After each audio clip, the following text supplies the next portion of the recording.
Assalamu alaikum, peace be upon you. This is another episode of JAMS, Football Power Rankings and more. I'm Kyle from the Titans. I'm Haarris from VS.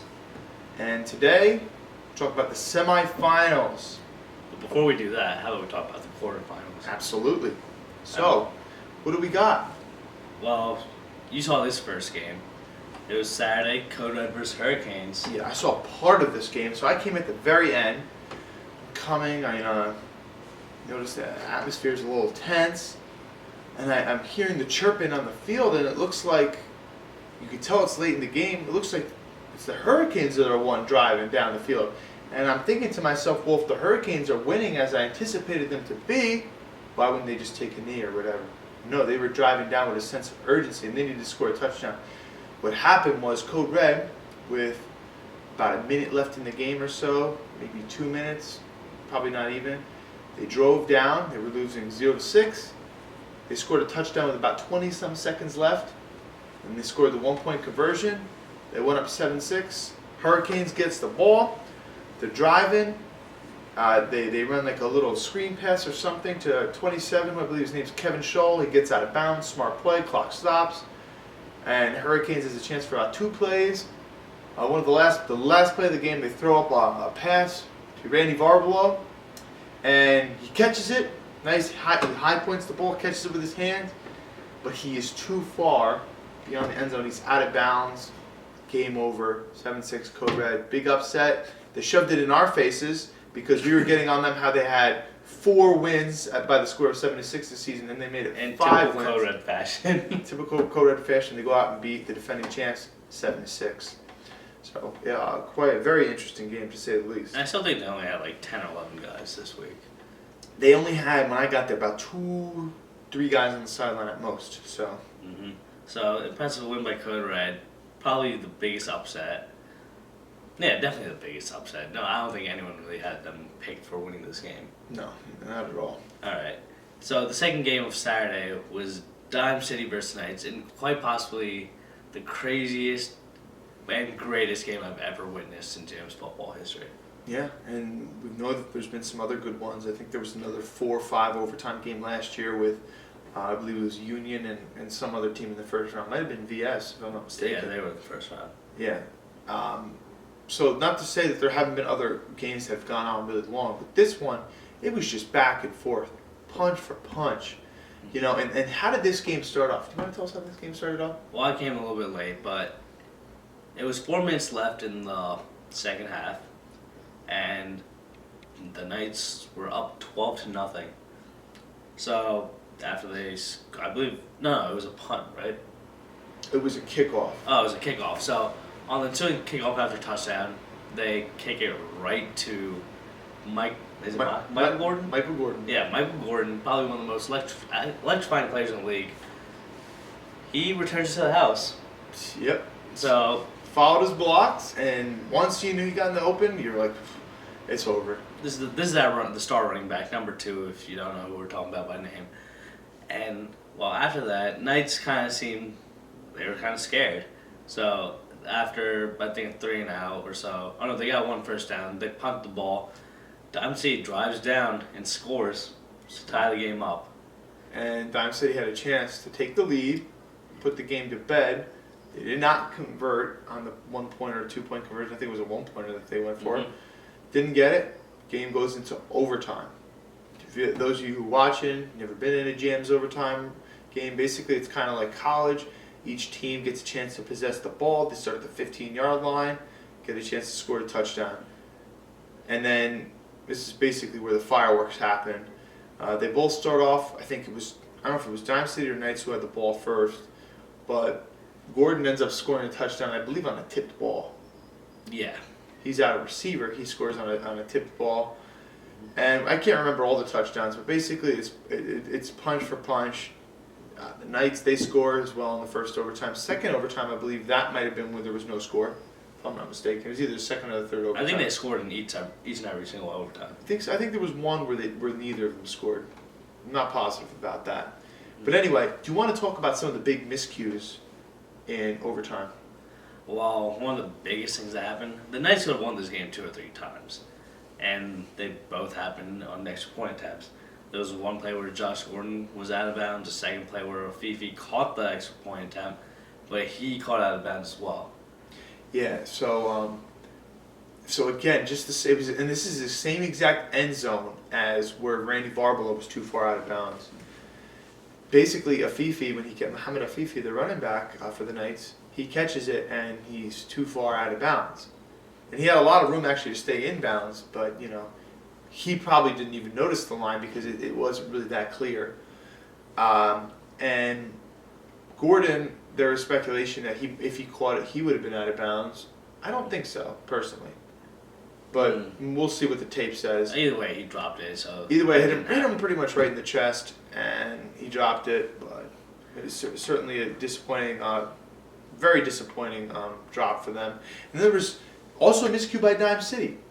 They're you can call him linebacker / hybrid pass rusher, defensive lineman, number 88. Mr. 88. Mr. 88 as a nickname on the back of his jersey. By the way, he's a Patriots fan. Yuck. But anyway, he goes and he hits the arm of Jeff DeZuter as he's passing. Blatant hit to the arm when he could have just went for the flag. And I think that was a fourth down play, or third or fourth down play. It was like a third or fourth down play. Gave him a fresh set of downs. Big miscue. Yeah, that was a bad play. And then there was another play, or another touchdown by the Knights where the DeZuter rolled all the way out to the right. He was basically in the corner. And all of a sudden, he just looks to his left, and wide open is a man in the end zone by himself. There was no one within 5-10 yards of him. Who was the former quarterback for that team, by the way. So they played a great game, but this game could have gone either way. Yeah. You really owe it to yourself. The game was recorded. I know the game started a little bit late. Probably maybe missed the first couple plays of the game, but it should be recorded. Hopefully, it should be publicly put up on the site. It would be a travesty if it wasn't. But you owe it to yourself to watch this game. It was a great game. Dime City wins by the final score of 31-30. All right, let's move on to the Sunday games. Boone versus Swag. It was 0-0 at halftime. I mean, I said this before. I thought Boone would play a closer game than people thought. Swag, I feel weird saying this, but only 12 points. Yeah, they won the game, but still. Very surprising. You think of Swag, and certainly they have a good defense, but you think of them as maybe the best offense in the league. And yeah, only 12 points, but nonetheless, it's they scored when they needed to. I heard the game was very close. I spoke to Boonton's captain, but yeah, they had their opportunities. Maybe they had a chance for a touchdown or something like that to tie it up. I can't remember exactly what it was, but it was a close game. The score indicates that it's a close game. Might have even been closer than what the score said, though. Well, we didn't see this game, so we can't give you any in-depth analysis of it. Okay, so should we just move on to the next game? Yeah, sure. Gladiators versus Union. And well, I guess this is the only one that kind of came out predictably. The final score was 14-2.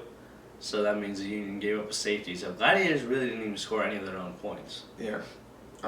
Gladiators went for the first time with a quarterback, at least for a full game, an entire game. Chris Suzo, who we'd spoken about before. He played three games, the last 3 games of the season with them, but pretty much just playing safety and maybe a little bit wide receiver every now and then, maybe coming in for a play or two at quarterback. By and large, you expect to come in as your very first game running the offense and expect to, do good against the team that arguably has the best defense in the league. It's probably not going to happen. Building that chemistry with the players and stuff is going to take time. So obviously that was a tough sledding for them, despite how good of a talent he is. Gladiators, I feel like they're a team that could be a lot better. All they need is, I want to say, more offense. They have a good line. They protect their quarterback well. They still bring pressure. Yeah. So that's really it. Smart, passionate football players, but yeah, they quarterback play could certainly help them. They're a pretty tight-knit group. They've played together for a couple years now. Yeah, they have. All right, so let's move on to this weekend's game, the semifinals. And it starts on Sunday. Both games are on Sunday. We start off at 9 a.m. Code Red versus Swag. Code Red versus Swag. This is a game they played later on in the season. It was like week 7, week 8, something like that. It was the final score of something about 22-0 in favor of Swag.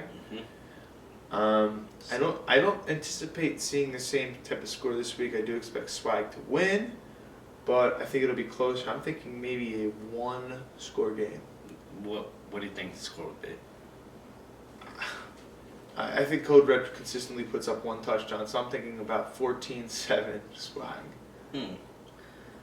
So you're definitely not going with the upset pick? No, are you? No. Just 2 weeks in a row is a little improbable. Not impossible, just improbable. By the way, Code Red was saying that we gave them a poster or a bulletin board or poster board material last week. Should we charge them for that? I don't know if we should charge them, but hey, listen, go out and prove us wrong again. Maybe if they win again, we should start charging as motivational speakers. I have no problem with that. So I got Swag in this one as well. I think they win by 10. So I'll say 7 to.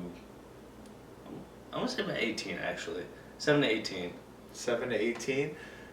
So, okay, that's fair enough. Dime City versus the Union. Now, these two teams played the very, very first week of the season, which is a different Dime City team. They're still getting the field that whole JAMS league. Different quarterback for sure. So what do you think? And that was a close game, by the way. It was 6-14. This is. You know what? I'm beating the Dime City drum. We've been beating it all year.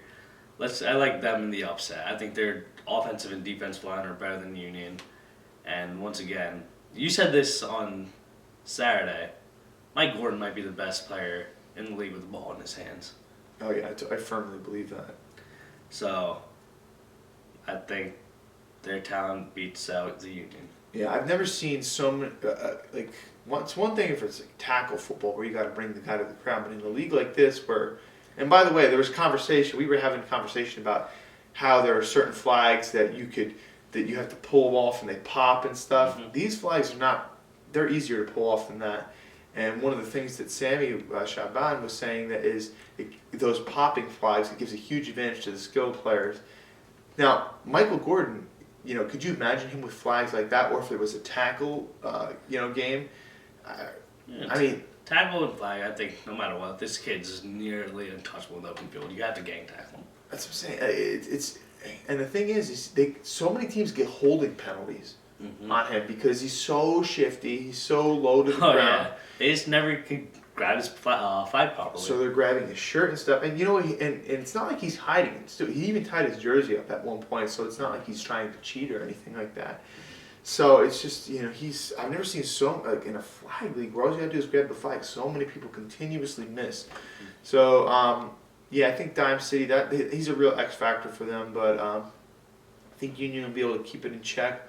Close game. I think you can expect a similar score to what we saw week 1.